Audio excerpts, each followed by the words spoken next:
Study IQ IAS, अब तैयारी हुई अफोर्डेबल। दोस्तों, आज की कहानी गिलगिट बाल्टिस्तान की। मीडिया में चारों ओर आज ये हेडलाइंस फ्लैश हो रही हैं कि गिलगिट बाल्टिस्तान वापस इंडिया का हिस्सा बनने की मांग कर रहा है। पाकिस्तान ऑक्युपाइड कश्मीर का एक मेजर पार्ट गिलगिट बाल्टिस्तान की सड़कें लोगों के प्रोटेस्ट से गूंज रही हैं। ये तो गिलगिट बाल्टिस्तान में प्रोटेस्ट पिछले कुछ सालों में बहुत आम हो गए हैं, लेकिन इन रिसेंट प्रोटेस्ट को देखकर ऐसा लगता है कि मानो अब पाकिस्तान का डिस्क्रिमिनेशन और एक्सप्लॉयटेशन उनके बर्दाश्त के बाहर हो चुका है। इस बार इन प्रोटेस्ट के मायने इसलिए भी क्रिटिकल हो जाते हैं क्योंकि आज पाकिस्तान एक बार फिर TTP के टेरर की चपेट में आ चुका है। ऊपर से उसकी फ्रेजाइल इकोनॉमी पूरे पाकिस्तान को ले डूबने के कगार पर पहुंच चुकी है। बाग और मुजफ्फराबाद समेत POK के कई हिस्सों में वीट की शॉर्टेजेस के कारण शहर राइट्स के कगार पर आ चुके हैं। हाल ही में US के एक थिंक टैंक की रिपोर्ट ने तो ये दावा कर दिया कि 2033 तक पाकिस्तान पूरी तरह कोलैप्स कर जाएगा। लेकिन शायद इतना सब भी पाकिस्तान के लिए काफी नहीं था कि आज उनके द्वारा इलीगली ऑक्युपाइड गिलगिट बाल्टिस्तान भी उनके अगेंस्ट अपनी आवाज उठा रहा है। दोस्तों, इन वायरल वीडियोस में गिलगिट बाल्टिस्तान के लोग एक ह्यूज रैली के दौरान पाकिस्तानी आर्मी के अगेंस्ट नारे लगा रहे हैं और कारगिल स्कार्दो रोड की रीओपनिंग की मांग कर रहे हैं। ऐसा करके वो लद्दाख के कारगिल डिस्ट्रिक्ट में रहने वाले फेलो बाल्टीज के साथ यूनाइट होना चाहते हैं।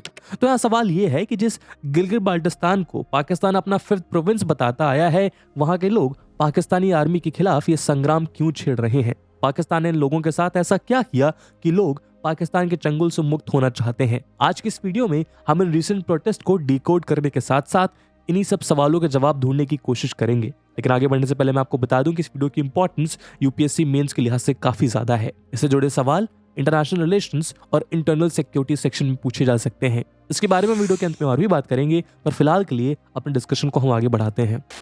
प्रीलिम्स को UPSC की परीक्षा का आयरन गेट माना जाता है क्योंकि 10 लाख बच्चों में से प्रीलिम्स में मात्र 10,000 बच्चे मेंस लिखने के लिए सिलेक्ट होते हैं, जो इस एग्जाम के सिलेक्शन रेट को 1% से भी कम कर देता है। और इसी दुविधा और कठिनाई को समझते हुए स्टडी IQ अब सबके लिए लेकर आया है SIP यानी सक्सेस इन प्रीलिम्स प्रोग्राम। इसके अंतर्गत मात्र 90 दिनों में आप प्रीलिम्स के आयरन गेट को क्रॉस करने में सक्षम हो जाएंगे। इस प्रोग्राम में आपको भारत की सबसे बेहतरीन फैकल्टीज से 200+ आवर्स की लाइव रिवीजन क्लासेस मिलेंगी और इन लेक्चर्स के बाद आपको रिवीजन बुकलेट्स मिलेंगी जिससे आप स्टैटिक और करंट कंटेंट को रिवाइज कर पाएंगे। CSAT की वर्कशॉप्स होंगी और साथ में आपको मिलेंगे UPSC की मिरर टेस्ट और ऑल इंडिया ओपन टेस्ट, जो आपको आपकी तैयारी का सही फीडबैक देंगे।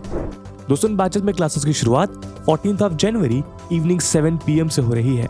आपको AG लाइव कूपन कोड जरूर यूज करना है, जिससे इस प्रोग्राम के प्राइसेस ऑलमोस्ट हाफ हो जाएंगे और मात्र 6,000 रुपीज के सुपर डिस्काउंटेड प्राइस पे आप इन बैचेस को अवेल कर पाएंगे। इन बैचेस से रिलेटेड सभी इंपॉर्टेंट लिंक्स आपको पिन कमेंट और डिस्क्रिप्शन में मिल जाएंगी। बाकी सभी अपडेट्स के लिए आप मुझे मेरे सोशल मीडिया हैंडल्स पे फॉलो कर सकते हैं। दोस्तों, आइए सबसे पहले शुरुआत करते हैं कुछ बेसिक्स के साथ। दोस्तों, हम जब भी पाकिस्तान द्वारा एनेक्स्ड इन रीजन्स की बात करते हैं तो अक्सर पाकिस्तान ऑक्युपाइड कश्मीर को ही रेफर किया जाता है, लेकिन असल में ये 2 रीजन से मिलकर बना है। 1947 में सब कॉन्टिनेंट के पार्टीशन के बाद इस रीजन को पाकिस्तान द्वारा इलीगली एनेक्स कर लिया गया। उसके बाद से पाकिस्तान ने इसको 2 एडमिनिस्ट्रेटिव रीजन्स में डिवाइड किया हुआ है। एक हिस्से को वो कहता है आजाद कश्मीर और दूसरे को कहता है गिलगिट बाल्टिस्तान। पाकिस्तान जिस हिस्से को आजाद कश्मीर बोलता है वो POK का सदर्न हिस्सा है, जो 400 किलोमीटर लॉन्ग और 16 से 64 किलोमीटर तक वाइड है। ये इंडियन साइड पर जम्मू के अखनूर से लेकर नौशेरा, रजौरी पूंछ, उरी, बारामुल्ला और नॉर्थ कश्मीर के कुपवाड़ा जैसे इलाकों को बॉर्डर करता है, जबकि पाकिस्तानी साइड पर यह पाकिस्तानी पंजाब, खैबर पख्तूनख्वा और नॉर्थ में गिलगिट बाल्टिस्तान से लगा हुआ है। वहीं दूसरी ओर गिलगिट बाल्टिस्तान 72,496 स्क्वायर किलोमीटर के एरिया के साथ POK का 86% कॉन्स्टिट्यूट करता है। हिमालयाज, काराकोरम और हिंदुकुश के बीच बसा गिलगिट बाल्टिस्तान एक बेहद खूबसूरत माउंटेनियस टेरिटरी है। दुनिया की 30 टॉलेस्ट माउंटेन पीक्स में से 12 इसी रीजन में पड़ती हैं। K2 और नंगा पर्वत जैसे विशाल माउंटेन पीक्स भी गिलगिट बाल्टिस्तान में ही आती हैं। ये वेस्ट में पाकिस्तान के खैबर पख्तूनख्वा, नॉर्थ वेस्ट में अफगानिस्तान के वाखान कॉरिडोर, नॉर्थ में चाइना का शिनजियांग और साउथ ईस्ट में इंडिया के जम्मू एंड कश्मीर से सराउंडेड है। ये गोल्ड, एमराल्ड और बहुत से अलग अलग स्ट्रेटेजिकली इंपॉर्टेंट मिनरल की रिचेस माइंस के साथ अपनी एक्स्ट्राऑर्डिनरी सीनिक ब्यूटी, डाइवर्सिटी और एंशिएंट कम्युनिटीज और लैंग्वेजेस के लिए जाना जाता है। इंडस रिवर, जो इस रीजन की एक मेजर रिवर है, वो केवल इस रीजन को ही नहीं बल्कि पूरे पाकिस्तान को वास्ट हाइड्रो पोटेंशियल ऑफर करती है। अब यदि इसके इतिहास पर क्विक नजर डालें तो जब 1947 में ब्रिटिशर्स ने इंडिया को छोड़ने का फैसला किया, तब जम्मू एंड कश्मीर हिंदू मोनार्की के अंडर एक मुस्लिम मेजोरिटी वाला प्रिंसली स्टेट था। असल में 1935 में महाराजा हरि सिंह ने 75,000 रुपीज में गिलगिट की वजारत 60 साल के लिए ब्रिटिश सरकार को सौंप दी थी। इसके तहत ब्रिटिशर्स के पास गिलगिट के डिफेंस, कम्युनिकेशंस और फॉरेन रिलेशंस पर पूरा कंट्रोल था, जबकि सिविल एडमिनिस्ट्रेशन महाराजा के पास ही थी। किंतु 1947 में माउंटबैटन ने इस लीज को टर्मिनेट करने का फैसला किया। उस दौरान कश्मीर के रीजन में 70% मुस्लिम्स, 20% हिंदूज और बाकी 10% सिख, बुद्धिस्ट और ट्राइबल्स रहा करते थे। उस समय प्रिंसली स्टेट्स के पास इंडिया या पाकिस्तान को ज्वाइन करने के अलावा इंडिपेंडेंट रहने का ऑप्शन भी मौजूद था। जम्मू एंड कश्मीर ने इंडिया और पाकिस्तान दोनों से ही इंडिपेंडेंट रहने का फैसला किया, किंतु पार्टीशन के केओस, लोगों की इकोनॉमिक हार्डशिप्स और अंडर डेवलपमेंट के कारण यहाँ बहुत से इंटरनल रिवॉल्ट चलते रहे। कुछ हिस्टोरियंस के मुताबिक गिलगिट के लोग इंडिया के साथ मिलने के लिए तैयार नहीं थे, लेकिन वो पाकिस्तान के साथ मिलना चाहते थे कि नहीं, इस बात पर भी सहमति नहीं है। असल में ये लोग खुद को कश्मीरियों से एथनिकली डिफरेंट मानते थे और इसी कारण उन्हें जम्मू एंड कश्मीर रूलर्स के अंडर रहना पसंद नहीं था। साथ ही गिलगिट जम्मू एंड कश्मीर के प्रिंसली स्टेट का सबसे बैकवर्ड इलाका भी था। ये दोनों फैक्टर्स यहाँ रिबेलियन के मेन कारण बने। इसी सिचुएशन का फायदा उठाकर अक्टूबर 22, 1947 को पाकिस्तान बैक्ड ट्राइबल मिलिशियाज और आतंकवादियों ने ऑपरेशन गुलमर्ग के तहत एक एक करके जम्मू एंड कश्मीर के बड़े हिस्से पर कब्जा करना शुरू कर दिया। इसी के साथ जम्मू, पूंछ और वो सभी इलाके जो पाकिस्तान ऑक्युपाइड कश्मीर में आते हैं, वो महाराजा हरि सिंह के खिलाफ बगावत पर उतर आए थे। गिलगिट के लोगों ने भी इन ट्राइबल मिलिशियाज को सपोर्ट किया। जब तक महाराजा हरि सिंह ने इंडिया से असिस्टेंस मांगी और इंडिया के साथ इंस्ट्रूमेंट ऑफ एक्सेशन साइन किया और उसके बाद इंडियन फोर्सेस ने जम्मू एंड कश्मीर की सरजमी पर कदम रखा, तब तक इसका एक बड़ा हिस्सा रिबेल फोर्सेस के कब्जे में जा चुका था। 1948 में जब ये इशू यूएन पहुंचा तो यूएन ने यहाँ एक सीज फायर का ऐलान कर दिया, यानी उस समय जो हिस्सा जिसके कंट्रोल में था वो उसी के पास रह गया। जो हिस्सा 1947-48 के बीच पाकिस्तान ने एनेक्स कर लिया था, वही आज पाकिस्तान ऑक्युपाइड कश्मीर कहलाता है।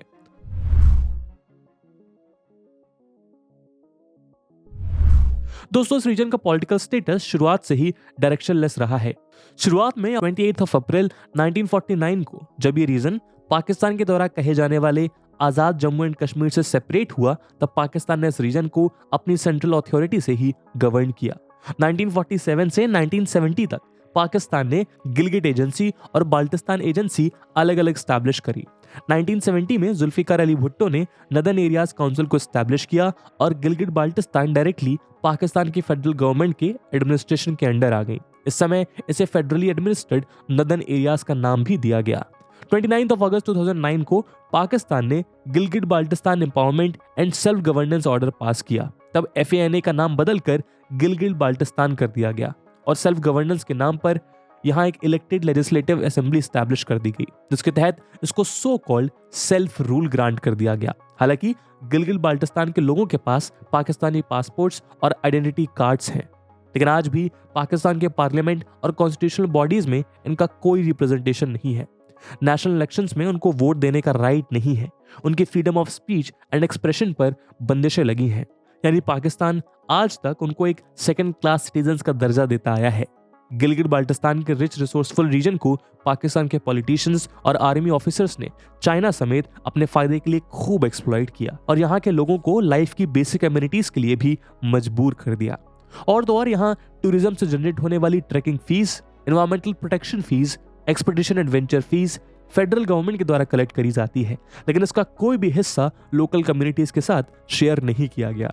पाकिस्तान कॉन्स्टिट्यूशन के 18th कॉन्स्टिट्यूशनल अमेंडमेंट के थ्रू उसके बाकी चारों प्रोविंसेस के पास उनके ऑयल, गैस, मिनरल्स, डैम्स और टूरिज्म की पावर्स प्रोविंसेस के पास ही मौजूद हैं और ये उनके फाइनेंशियल बेनिफिट्स एंजॉय कर पाते हैं, जबकि गिलगिट बाल्टिस्तान को यह आज़ादी नहीं है। और केवल नेचुरल रिसोर्सेज या इकोनॉमिक अपॉर्चुनिटी ही नहीं, बल्कि पाकिस्तान ने इस रीजन की एथनिक और कल्चरल डाइवर्सिटी को भी एक्सप्लॉइट किया है। 1970s के बाद से पाकिस्तान ने यहाँ रहने वाले शिया, सुन्नी और इस्माइली सेक्ट्स में डिवीजन क्रिएट किया। पाकिस्तान की फैनेटिक पॉलिसीज ने यहाँ लोगों के बीच सेक्टेरियन वायलेंस को जन्म दिया। दोस्तों, जैसा कि हमने अभी देखा, 1947 में यहाँ पर हुए रिबेलियन का एक मेन कारण ये था कि डोगरा रूलर्स के अंडर यहाँ की पॉपुलेशन के बीच सेंस ऑफ एलियनेशन प्रिवेल कर रहा था।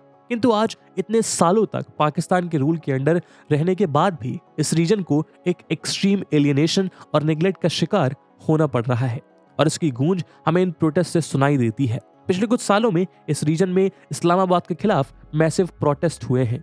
पाकिस्तान कहता है कि वो इस रीजन को इंडिया से लिबरेट करना चाहता है, लेकिन इसके नाम पर वो इस रीजन को अपनी एक कॉलोनी या एक ऑर्फन की तरह ट्रीट करता है। इसने हमेशा यहाँ के लोगों के पॉलिटिकल, लेजिस्लेटिव और जुडिशियल राइट्स के साथ खिलवाड़ किया है और उनको ये डेमोग्राफिक चेंजेस, सेक्टेरियन वायलेंस और डीप रूटेड पॉवर्टी का शिकार बनाया है। लेकिन हद तो तब हो गई जब उसने इस इलीगली ऑक्युपाइड टेरिटरी के 5180 स्क्वायर किलोमीटर के हिस्से को कुछ इन्वेस्टमेंट के बदले चाइना को ही सौंप दिया। इसके बदले चाइना ने पीओके पर पाकिस्तानी सोवरेनिटी को एक्नॉलेज किया। दोस्तों, यदि आप इस रीजन की ज्योग्राफी पर गौर करें तो आप पाएंगे कि ये पाकिस्तान और चाइना की कनेक्टिविटी के लिए बेहद क्रूशल है। इसी के थ्रू पाकिस्तान को चाइना के साथ एक टेरिटोरियल फ्रंटियर और लैंड रूट मिल पाता है, जो आगे चलकर चाइना के शिनजियांग उइगुर ऑटोनॉमस रीजन में खुलता है। 2 मार्च 1963 को एक बॉर्डर एग्रीमेंट के तहत पाकिस्तान ने गिलगित बाल्टिस्तान के नॉर्थ ईस्टर्न बॉर्डर पर सिचुएटेड सक्शिगम वैली या ट्रांस कोराकोरम ट्रैक्ट को चाइना को गिफ्ट कर दिया, और आज ये एरिया चाइना के शिनजियांग के उइगुर ऑटोनॉमस रीजन का पार्ट है। यानी अपना लेजिटिमेट रूल ना होने के बावजूद उसने इस रीजन को अपने ऑल वेदर फ्रेंड चाइना को गिफ्ट कर दिया। इस रीजन में चाइना का इन्वॉल्वमेंट मुख्य रूप से चाइना पाकिस्तान इकोनॉमिक कॉरिडोर यानी सीपीईसी के बाद कंसोलिडेट हुआ।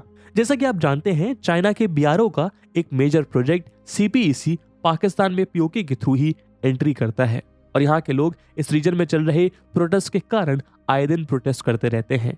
कुछ रिपोर्ट्स ये भी बताती हैं कि यहाँ पर मौजूद वैल्यूएबल जेम्स और स्ट्रेटेजिक मिनरल्स की माइनिंग लीज चाइनीज कंपनी को सौंप दी गई है, जो लोकल्स के लैंड राइट्स को फर्दर एक्सप्लॉइट करती हैं। सीपीईसी के बैनर के अंडर इस रीजन में mega dams, oil and gas pipelines और यूरेनियम और हैवी मेटल्स का एक्सट्रैक्शन इस रीजन के एनवायरनमेंट के लिए डिजास्टर साबित हो रहा है।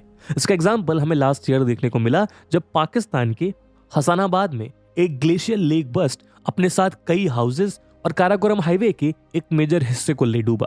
यानी पाकिस्तान और चाइना द्वारा इस इकोलॉजिकली फ्रेजाइल रीजन में बिल्ड किए जा रहे मेगा प्रोजेक्ट्स लोगों की लाइफ को बेहतर करना तो दूर, उल्टा उनको हमेशा के लिए खतरे में डाल रहे हैं। और तो और जो लोग लैंड थेफ्ट और एनवायरमेंटल डिस्ट्रक्शन के अगेंस्ट आवाज उठाते हैं, उनको पाकिस्तानी आर्मी की एट्रोसिटीज फेस करनी पड़ती हैं। इन रिसेंट प्रोटेस्ट में भी हमें इन्हीं सब कंसर्न्स की बू आती है। दोस्तों, यदि हम इस डिस्कशन को रिकॉल करें तो आप समझ सकते हैं कि रिसेंट प्रोटेस्ट साल दर साल पाकिस्तान द्वारा इस रीजन में किए जा रहे एक्सप्लॉयटेशन का एक्यूमुलेशन है। लेकिन प्रिसाइजली इनके पीछे 4 मेजर कारण हैं। इसमें पहला है पीओके में वीट की इंटेंस शॉर्टेजेस। दोस्तों, ये रिसेंट फायर असल में नवंबर में तब भड़क उठी जब यूक्रेन वॉर से जन्मी वीट क्राइसिस के बाद पाकिस्तान ने इस रीजन की वीट सब्सिडीज पर कट्स लगा दिए। क्रिटिक्स का कहना है कि ये रीजन जो इमरान खान की पार्टी द्वारा लेड गवर्नमेंट के अंडर था, उसको इस्लामाबाद से जानबूझकर इस एसेंशियल आइटम्स की सप्लाई नहीं दी गई। खैर, वो जो भी हो, लेकिन यहाँ एक बात तो साफ है कि आज पाकिस्तान में बलूचिस्तान से लेकर गिलगित बाल्टिस्तान तक वीट की शॉर्टेजेस लोगों के पेशेंस को सीवियरली टेस्ट कर रही हैं। इसके बाद इन प्रोटेस्ट का दूसरा सबसे बड़ा मुद्दा है इलीगल लैंड ग्रैबिंग। दोस्तों, जैसा कि हमने शुरुआत में देखा, ये प्रोटेस्टर्स पाकिस्तान की आर्मी के अगेंस्ट स्लोगन स्टैंड कर रहे थे। इनका कहना है कि पाकिस्तानी आर्मी 1947 से ही इस रीजन में एट्रोसिटीज कमिट करती आ रही है। सालों से पाकिस्तानी आर्मी ने इस रीजन में लोगों के रेसिडेंशियल और एग्रीकल्चर लैंड्स को इलीगली ऑक्युपाई किया है। कुछ लोगों का कहना है कि ये लैंड ग्रैबिंग्स तो पिछले कई सालों से चली आ रही हैं, किंतु आज ऐसा पहली बार हुआ है कि लोगों ने इसके खिलाफ आवाज उठाई है। यहाँ आपकी जानकारी के लिए बता दें कि इस रीजन के लैंड लॉज कश्मीर के महाराजा और उनसे पहले सिख एम्पायर से इनहेरिट किए गए।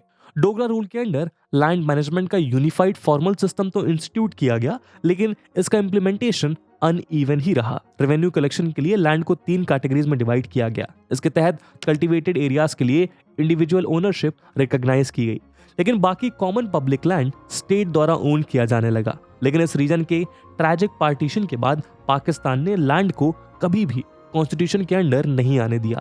अलग अलग गवर्नमेंट्स प्रेसिडेंशियल ऑर्डर्स के जरिए गवर्नेंस के एस्पेक्ट्स को बदलती रहीं और यहाँ अपना एब्सोल्यूट कंट्रोल क्लेम करती गई। किंतु फिर यहाँ चाइना पाकिस्तान इकोनॉमिक कॉरिडोर की एंट्री के साथ लैंड ज्यादा वैल्यूएबल होने के साथ साथ वाइटल इंटरेस्ट का मुद्दा बन गया। तभी से पाकिस्तान यहाँ लोगों के कम्युनिटी और पास्चर लैंड्स को पोच करने लगा। उदाहरण के लिए, जब गवर्नमेंट ने चाइनीज इंडस्ट्री को फास्ट ट्रैक करने के लिए पीओके में लैंड एक्वायर किया, तब लोगों के घरों के डीकंस्ट्रक्शन के बदले उनको कोई कॉम्पनसेशन नहीं दिया गया। लोकल्स की रिपीटेड वार्निंग्स के बावजूद मिलिट्री ने डायमर, शिगार, जिजेर, गिलगिट और हुंजा जैसे रीजन से lakhs of acres of private land लोगों से छीनकर चाइनीज कंपनीज को सौंप दिया। रेजिडेंट्स को यह भी डर है कि यदि यहाँ इंटरनेशनल और अनचेक्ड इमिग्रेशन और आउटसाइडर्स का सेटलमेंट यूं ही चलता रहा तो वो जल्द ही अपने ही रीजन में एक माइनॉरिटी बनकर रह जाएंगे। पाकिस्तान पब्लिक लैंड को खालसा सरकार लॉ के तहत पब्लिक इंटरेस्ट के बैनर के अंडर एक्वायर करने की कोशिश करता है। उदाहरण के लिए, पब्लिक इंटरेस्ट का दिलासा देकर ही उन्होंने काराकोरम हाईवे के लिए यहाँ लैंड के बड़े बड़े स्वैट्स एक्वायर किए थे। ह्यूज प्रॉफिट्स की उम्मीद में शुरुआत में लोकल्स ने इस डिसीजन को वेलकम किया, किंतु जब दिसंबर के पहले ही वीक में कस्टम्स रेवेन्यू के रूप में यहाँ ₹1 बिलियन जनरेट हुए तो उनको पूरी तरह फेडरल पॉकेट्स में डाल दिया गया। लोकल्स को इस प्रॉफिट का कोई भी बेनिफिट नहीं हुआ। उसी तरह इस रीजन में ऑपरेट किए जा रहे 98 हाइड्रो पावर प्रोजेक्ट्स के लिए लोगों को कभी भी इनफ कॉम्पनसेशन नहीं दिया गया। एक्सपर्ट्स क्लेम करते हैं कि 2030 तक चाइना गिलगिट बाल्टिस्तान में ऑनगोइंग हाइड्रो प्रोजेक्ट से पाकिस्तान के लिए 12 गीगावाट्स ऑफ इलेक्ट्रिसिटी जनरेट करेगा। इन प्रोजेक्ट्स में एक मेगा डायमर भाषा डैम भी शामिल है, जिसको बनाने के लिए 14,000 acres of private land water and power development authority को ट्रांसफर किया गया है। इस प्रोजेक्ट के लिए total 37,419 acres of land acquire किया गया है। यूं तो ये दुनिया का largest roller compact concrete dam है, किंतु ये जियोलॉजिकली एक बेहद वॉलेटाइल टेरिटरी पर बना है जहां अर्थक्वेक्स बहुत कॉमन है। इसके अलावा भाषा डैम से जनरेट होने वाले रेवेन्यू की कोई भी रॉयल्टी इस रीजन को नहीं दी जाएगी, क्योंकि रीजन पाकिस्तान का एक कॉन्स्टिट्यूशनल प्रोविंस नहीं है। यहाँ सबसे बड़ी आयरनी की बात यह है कि गिलगिट बाल्टिस्तान अपना आधे से ज्यादा ड्रिंकिंग और irrigation water in mega projects को कंट्रीब्यूट करता है, किंतु बदले में ये सब प्रोजेक्ट्स इस रीजन को एक भयावह ट्रेजेडी की ओर झोंक रहे हैं। और तो और एक आयरनी की बात यह भी है कि जिस रीजन की हाइड्रो पावर से पूरे पाकिस्तान की इकोनॉमी चलती है, आज उसी रीजन को सीवियर पावर कट्स का सामना करना पड़ रहा है। ये पावर कट्स दिन में 18 से 22 घंटों तक भी एक्सपैंड कर रहे हैं। प्रोटेस्टर्स का कहना है कि पाकिस्तान यहाँ भारी लोड शेडिंग कर रहा है, यानी इस रीजन की इलेक्ट्रिसिटी सप्लाईज को काट कर वो अपने दूसरे रीजन्स की नीड्स को फुलफिल कर रहा है। ऊपर से इलेक्ट्रिसिटी के प्राइसेस में मैसिव सर्ज ने यहाँ के लोगों के जीवन को और भी ज्यादा दूभर कर दिया है, और यही इन प्रोटेस्ट का तीसरा बड़ा कारण है। साथ ही प्रोटेस्टर्स का कहना है कि पाकिस्तान में हाल ही में गिलगिट बाल्टिस्तान रेवेन्यू टैक्स 2022 को रीइम्पोज किया है। इसको कुछ समय पहले यहाँ की पब्लिक और अथॉरिटीज के बीच सेवरल डिस्कशंस के बाद रिवोक कर दिया गया था। लेकिन आज जब पाकिस्तान के ऊपर इकोनॉमिक हार्डशिप्स का पहाड़ उठा है, तो ऐसे में लोगों के ऊपर टैक्स इम्पोज करना लोगों के लिए एक मेजर कंसर्न है, जबकि एग्जिस्टिंग रूट से ट्रैवल करने में इससे कहीं ज्यादा टाइम लगता है। दोस्तों, इन सभी इश्यूज के अलावा इन प्रोटेस्टर्स के बीच एक की डिमांड जोर शोर से उठ रही है। वो चाहते हैं कि स्कर्दू से कारगिल और तुर्तुक सहित खपालू जाने वाली रोड्स को ओपन कर दिया जाए, जिससे इन लोगों को ट्रेड और अपने मूवमेंट के लिए एक ऑल वेदर रूट मिल पाए। आपको बता दें कि Kargil Skardu road old silk road का भी पार्ट हुआ करती थी। इन दोनों शहर का मैक्सिमम डिस्टेंस लगभग 170 किलोमीटर है, जिसको कवर करने में कुल 8 या उससे कम घंटे लगते हैं।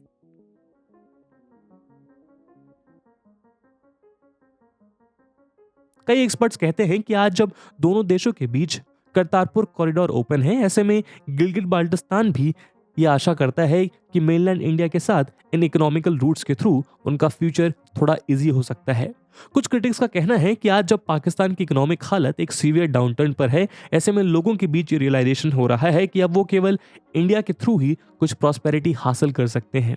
एक्सपर्ट्स के मुताबिक पाकिस्तान ऐसी सिचुएशन में 2 ऑप्शन यूज कर सकता है। पहला तो वो हर बार की तरह फोर्सफुली इन प्रोटेस्ट को क्रश डाउन कर सकता है, जो वो ऑलरेडी करने लग गया है, या सेकंड वो उस रीजन को एक फुल फ्लेज्ड प्रोविंस बनाकर लोगों को सेटिस्फाई करने की कोशिश कर सकता है। ये मूव चाइना के द्वारा भी इनकरेज किया जाएगा। साथ ही वो इन सभी ट्रेड रूट्स की ओपनिंग को भी सपोर्ट करेगा, ताकि वो चीप चाइनीज गुड्स को कश्मीर में डंप कर सके, किंतु ये इंडिया को किसी भी कीमत पर एक्सेप्टेबल नहीं होगा। तो दोस्तों, अब यहाँ आगे के डेवलपमेंट्स क्या होंगे ये तो देखने वाली बात होगी, किंतु एक बात तो तय है कि पास्ट की तरह आज गिलगिट बाल्टिस्तान के लोग पाकिस्तान के अनसर्टेन और अनरिलायबल प्रॉमिसेस पर विश्वास नहीं करने वाले हैं।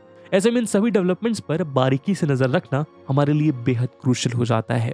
दोस्तों इस मुद्दे पे आपका क्या ओपिनियन है कमेंट सेक्शन में जरूर बताइएगा।